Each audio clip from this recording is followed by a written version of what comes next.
While most of us know about the Federal Constitution of Malaysia, we often hear about some parts more than others. Few have a clear and thorough understanding of what it really is. The Federal Constitution is, quite simply, the highest law of the land.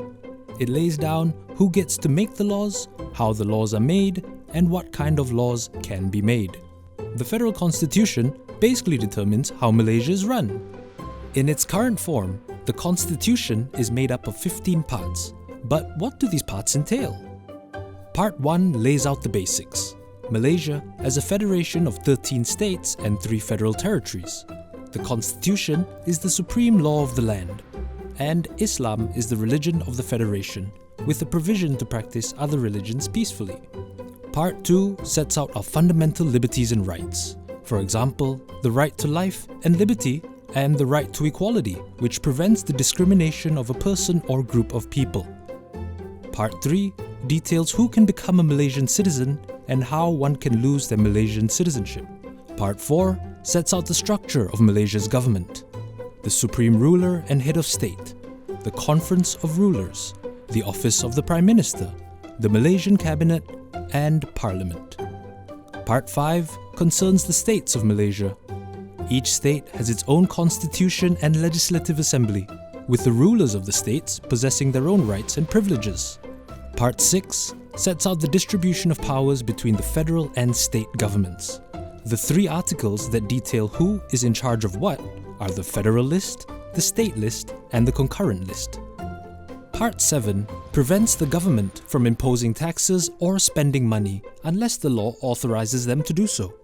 Part 8 asserts a right to vote and establishes an election commission, which is in charge of preparing and revising the electoral rolls, as well as conducting the country's elections. Part 9 establishes the court system, details what can and cannot be decided by these courts, and also establishes the appointment of judges. Part 10 sets out the appointment of the public service. From the police and armed forces to the Attorney General and teachers, this part covers all civil servants working at both state and federal levels of government. Part 11 grants Parliament the ability to pass laws that might go against the Constitution for reasons of public safety. Part 12 outlines Bahasa Malaysia as the national language, as well as the responsibility of the Yang di-Pertuan Agong to protect the special position of the Malays, the natives of Sabah and Sarawak, and the legitimate interests of other communities.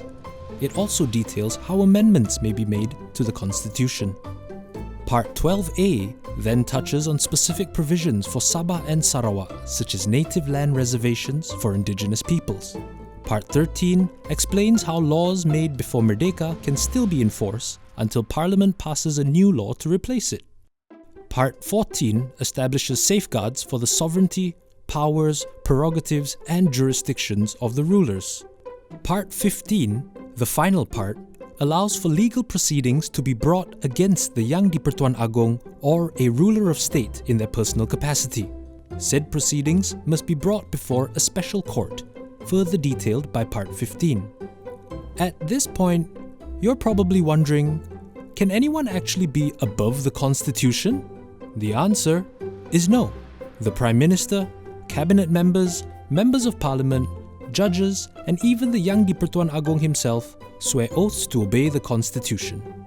It is, after all, the highest law in the land.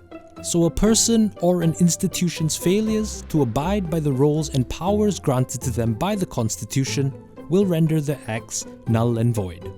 If someone disagrees on a certain provision within the Constitution, the courts have the power to determine how said provision is interpreted.